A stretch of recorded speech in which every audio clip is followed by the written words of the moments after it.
Class 5 এর English বইয়ের textual ভোকাবুলারিগুলো, যেমন টক অর্থ কথা বলা, টকেটিভ অর্থ বাচাল, টি অর্থ চা, টি গার্ডেন অর্থ চা বাগান, টিচ অর্থ শিক্ষা দেওয়া, টিচার অর্থ শিক্ষক, টিথ অর্থ দাঁত, টেম্পল অর্থ মন্দির, টেন্ট অর্থ তাঁবু, টেরিবল অর্থ ভয়ানক, থ্যাংক ইউ অর্থ তোমাকে ধন্যবাদ, দ্যাট অর্থ ওই,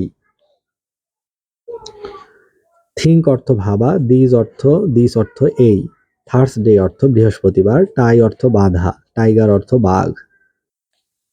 টাইম অর্থ সময়, টাইটেল অর্থ শিরোনাম, টুডে অর্থ আজ, টুগেদার অর্থ একসাথে, টমেটো অর্থ টমেটো, টুমরো অর্থ আগামীকাল, টর্চ অর্থ টর্চ লাইট, টর্টইজ অর্থ কচ্ছপ,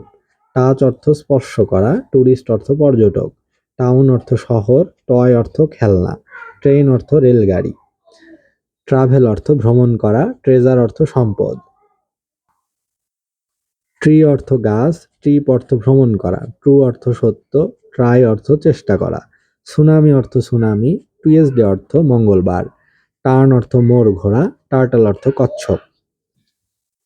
আন্ডার অর্থ নিচে, আন্ডারস্ট্যান্ড অর্থ বুঝতে পারা, আপ অর্থ উপরে, ইউজফুল অর্থ উপকারী, ভ্যান অর্থ ভ্যান বা মালগাড়ি, ভেজিটেবলস অর্থ শাকসবজি, ভিক্টোরি ডে অর্থ বিজয় দিবস, ভিলেজ অর্থ গ্রাম, ভাইন অর্থ আঙুর গাছ বা দ্রাক্ষালতা, ভিজিট অর্থ বেড়াতে যাওয়া, ভিজুয়ালি ইম্পেয়ার্ড অর্থ অন্ধ, ভয়েস অর্থ কণ্ঠস্বর, ভলিবল অর্থ ভলিবল, ভলান্টিয়ার অর্থ স্বেচ্ছাসেবক।